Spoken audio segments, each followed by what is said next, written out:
Okay, so I didn't realize this, Clark, when we first scheduled the meeting, but I was going to be out of town um, when we scheduled this. So I'm kind of on the go here on the road, but I will have to leave at 2:30. So I'm going to try to get through this in about 15 minutes, so I have time to talk for a few questions, and maybe Lily and Nathan can also handle some of that as well if I have to duck out of here early. So it's exciting to see the community colleges are doing this now. And it's great to see that Bridge Valley and Marshall have a partnership, and that worked out so well. We did kind of a different type of model here at Southern, and as you can see from the dates there, from May the 13th through the 22nd, this was a 9-day trip, and it was a trip that was very much on the go. We did not partner with another university or college over there in Scotland or Ireland when we took our trip. We did it kind of on our own, although we tried to make some contacts rather unsuccessfully. But we were able to go independently. And so when students took the class, we can go to the next slide. When students signed up for this, it was just as a regular course. I'll talk significantly about that course in a moment. A humanities course that they would take and just get 3 credit hours for that. We'll talk about the methodology with that in a second. The company was Explore Cabal World Strides, and it's a bit more expensive than the Bridge Valley model here. The college-age students, their total price was $4,900, and the non-traditionals was $5,400. We, of course, being a community college, have quite a few non-traditional students, and that was the case with this trip as well. So we had age groups, from 18 all the way to 51, and then maybe even a little bit higher in that trip. So it was a unique mixing that we had going on the trip. Now, this, even though this was more expensive, it did cover everything. This included airfare, hotels. We were in 6 hotels in 9 nights.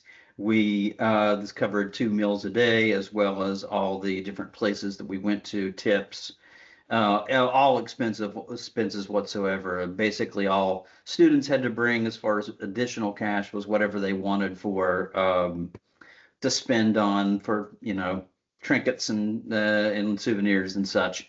That then, if they wanted to go grab something on the street while they were there, so it covered all of that, and it also covered all of the logistics for us. Whereas again, we did not stay at a dormitory; we were moving from hotel to hotel. And the accommodations were very good. Glasgow was a little bit rough, but other than that, we were in nice places. We even got to stay in one 4-star lodge on a lake just south of the Isle of Skye, in between Skye and Glencoe. That was a fantastic place, but everything was taken care of, so we didn't have to worry any time at all about logistics. They were there waiting for us at the airport, and they were with us until we passed through customs leaving. So we always had someone there with us everywhere we went that handled that, so that Lily and I could concentrate on teaching and concentrate on the experience for our students. And that was one thing that was very convenient. All right, next slide. So the course was the Celtic World. It was a humanities course. And what this enabled us to do, Lily, of course, teaches English. I teach history. This enables us to incorporate both literature, history, but also folklore, art, and music to give kind of an encompassing and thematic approach to Scotland and Ireland. A lot of our students have Scottish and Irish roots. In fact, everybody that went on the trip had Scottish or Irish roots, or both, as that is a common theme in Central Appalachia, of course. And as a result, they had kind of a personal connection to the history, which made things a little bit easier. But also, this enabled us to approach general themes. So when we talk about history, I didn't begin, with, the first Neolithic settlers of Scotland and Ireland, and go all the way up to the present, like you would in a normal survey course. This instead, is we pick certain themes at certain places, and by taking that thematic approach, it enables us to kind of gather the essence of Scottish Irish cultural identity, which was a very significant part of that. Let me go to the next slide and look at the learning outcomes that we had, because I really want to focus on this. So They analyze and interpret historical events in the Celtic world through historical landscapes, structures, and battlefields. I'll talk about that as we go through the trip. Um, they're looking at everything from Culloden Battlefield, Bannockburn Battlefield, castles such as Stirling and Edinburgh, places like the site of the Glencoe Massacre, places of conflict like the Peace Wall in Belfast, and other places, Trinity College in Dublin. These places, these landscapes and structures that give, that more real feel of the historical events. They're also supposed to critique and identify key features of Celtic art and architecture. And, anytime you go to Europe, architecture and art is a big part of it. And we, of course, had plenty of opportunities to look at that, which I'll go into again a little bit more detail in a moment. Now, they're supposed to trace the origin and development of Celtic identity. Now, this was a really important part of our talk or our trip, and the focus of a lot of things was trying to glean as much as we could of the essence of their cultural identity.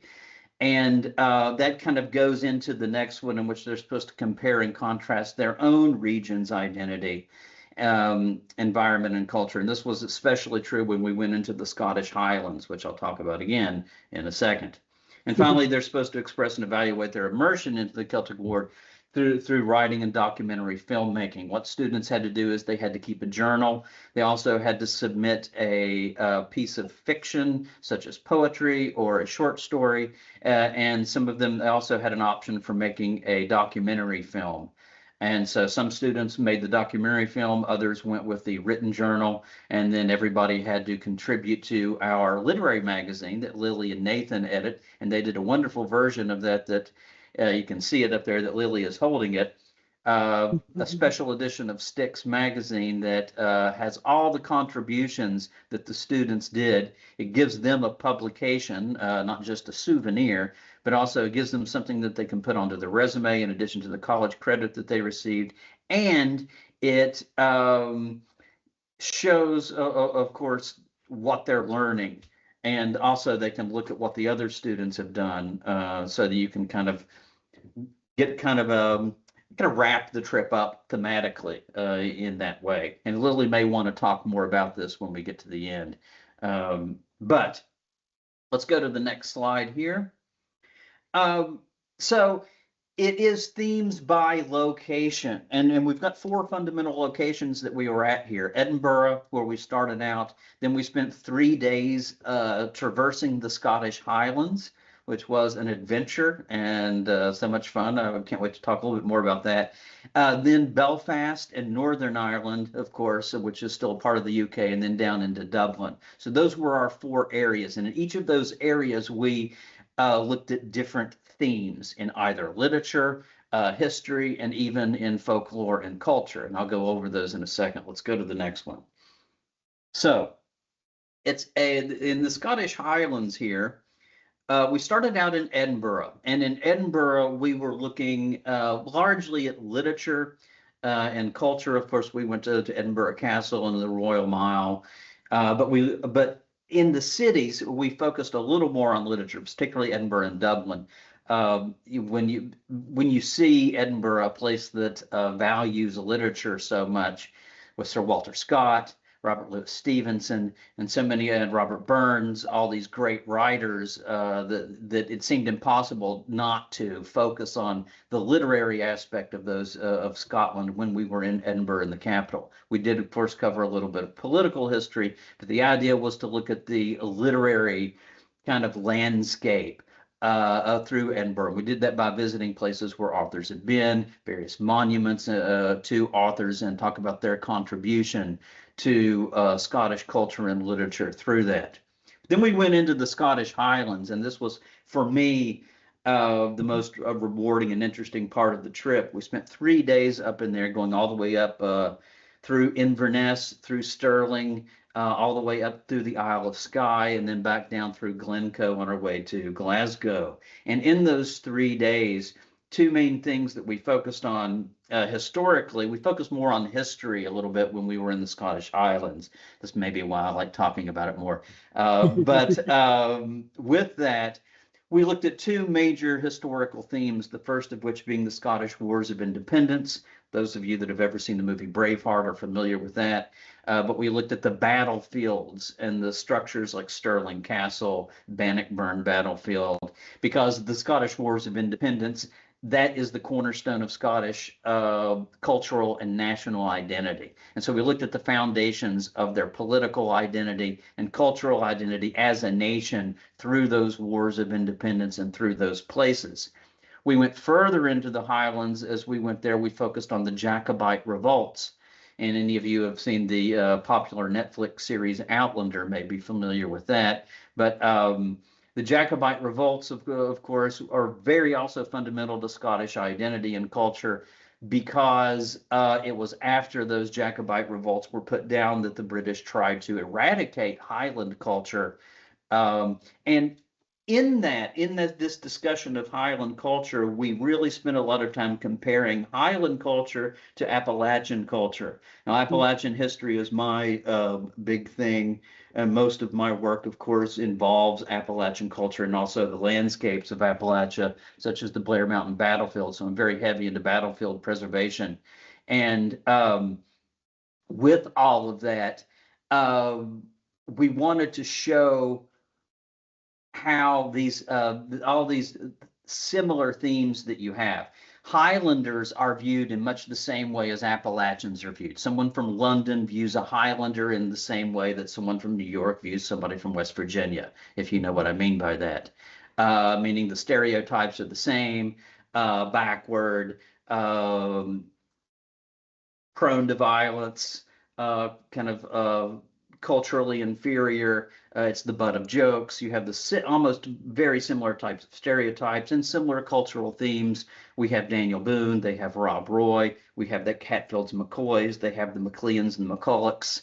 You know, they have their feuds between clans. We have our feuds. They have the very similar stereotypes, and they also had parts where their culture was trying to be eradicated by the English after the Jacobite revolts. So we compared and contrasted what Appalachian culture, what their culture is compared to the culture that they found, and those themes. And that carried us all the way through Skye and Glencoe as they were able to see how those connections. And it was an easy sell. I mean, the Scottish Highlands and the Appalachian Mountains are, of course, the same mountain range. If you go back to Pangea, when all the continents were together, they were all connected. So in knowing that, you can see how cultures are shaped by the geography and how geographic forces influence cultural identity and historical development, as well as art. We looked at a lot of folklore too that I'm not even talking about. But we were able to get a good glimpse of those thematic things and really impress upon students the kind of the essence of the culture, how that culture is developed, and the similarities and difference between them there. And again, it was very quick, but I think very effective in the way that we did that. Okay, let's go on to the next couple of slides here. We've got some pictures here, things like statue of Robert the Bruce. You see the Royal Mile there at Edinburgh. You see it's a nice scenic, and the Kelpies, of course, in the bottom left as we get into our folklore section, and some of the places that we stayed at and monuments that we saw. That red door is Robert Louis Stevenson's childhood home. Oh, yes, that's right. So many great places that we were able to visit that were connected to the actual people. Let's go to the next one. There's another. It's a picture of our group, our Keeney Rose clan, as we called it. That we went along, and the students really bonded because we spent a lot of time on a bus going from one place to the next, and we were really thrilled with how they bonded together and were able to share their own family backgrounds with one another and kind of reconnect to old world roots in this way. Let's go to the next one. And these are some of our tour guides and bus drivers that helped us along as we went into each town. We had a different tour guide that would come along and help guide us through. And they were very good with harnessing and adapting their tours to what we wanted. They were very effective in that. And because we didn't want to do the touristy tour. For example, when we were in Belfast, everybody wanted to go see sites connected to Game of Thrones, or everybody wants to see the train that Harry Potter was on. And we weren't that interested in those things. And we were far more interested in looking at the gritty side of history. And that's kind of going to segue us into Northern Ireland. Let's go to the next one here. And we have Northern Ireland where we go to next. Took a wonderful ferry, by the way. It was a really pleasant boat ride all the way up in there. And we visited a couple of also UNESCO World Heritage sites, one of which was the Giant's Causeway in Northern Ireland, and we also visited places like Dinosaur Beach on the Isle of Skye, and the UNESCO, I forget the name of the bridge, the Farth Bridge, yes, in South Queensbury. So we visited a couple of those big sites that maybe not necessarily fit directly in with our themes, but if you're passing a UNESCO World Heritage site, you should stop by and say hello anyway. So that's what we do. But we went to Belfast, which was one of the more impactful days, in which we not only talked about the history of the Troubles. That was the focus in Belfast. It's an obvious thing. We went on both sides, the Protestant side and the Catholic side of Belfast. We went along the Peace Wall, and we spent time looking not just at the history of the Troubles. We looked at how the literature reflected the conflicts of the Troubles. We had them do readings that were prepped for when they got there. Lily did an excellent job of picking out short stories and bits of sections of books for them to read so that they were prepped whenever they arrived. And also the art. And we looked at art as public memory while we were in Belfast, and looked at the murals of Belfast, which are just incredible enough. And of course, one of our tour guide had a father who was with the IRA. And she, of course, witnessed a lot of the violence of the Troubles, and she took us to an IRA museum, took us to where her father was buried at the IRA Hall of Honor. But we also went over to the other side and looked at both sides of this very contentious conflict. And again, the promotion and the struggle for Irish independence and the way that shaped itself in Northern Ireland over the 20th century is a great way for them to look at modern conflict as well as cultural identity. And I thought it was really, really effective. The students were really impacted by the emotion, not only of the tour guide, but also of the places that they saw. It was a really rich, rewarding experience. And we all got to go to the Peace Wall. Like I said, there's a bunch of these Peace Walls, but we got to go to one, and all the students got to write something on the Peace Wall, a little message or a little something of encouragement. And the tour guides took us there specifically to do that. She wanted us to write something on the Peace Wall to say that we'd been there. I put a Mother Jones quote, the famous Irish labor organizer who came to West Virginia. Strangely enough, though, no one in Ireland had ever heard of Mother Jones. And I was really taken aback by that, but they didn't know who she was. And she's renowned, of course, in West Virginia for her labor organizing, but also in other parts of the country. All right, let's go to the next slide and look at a couple of pictures. This is, again, a couple of shots from the top one is at Belfast, the bottom one is at Dublin. The top one is at the Peace Wall, where we were at. You don't see the wires in the top at the top of the wall, but it's really a stark thing for American students to go and see cities with walls and barbed wire and understand those differences. Let's go to the next one here and look at some of these. When we went to Dublin, and some of these pictures it's a combination of pictures. The top row from Northern Ireland, and then the bottom row has more Dublin pictures. We took them to Trinity College to see the Declaration of Independence, or their Declaration of Independence, or proclamation. It's actually their proclamation as opposed to Declaration of Independence. But we looked at the Easter Uprising of 1916 and the war for Irish independence in the wake of World War I, as well as some of the big names like De Valera and Michael Collins. We took them to those graves. And then, of course, if you're in Dublin, you have to talk about literature. How could you not talk about James Joyce? How can you not talk about all the enormous great authors? We even got to take a quick trip to Mary Lavin Place, which was the first public place ever dedicated to in Ireland to a female author. And so we were able to really look at Irish literature and poetry and music. We had a nice evening at the end of, we've actually had a couple of evenings where they got to listen to a lot of traditional folk music. And, which is, of course, you can't think of Ireland and Scotland without thinking of their traditional music. And that was part of the experience also. So next slide. It's the end.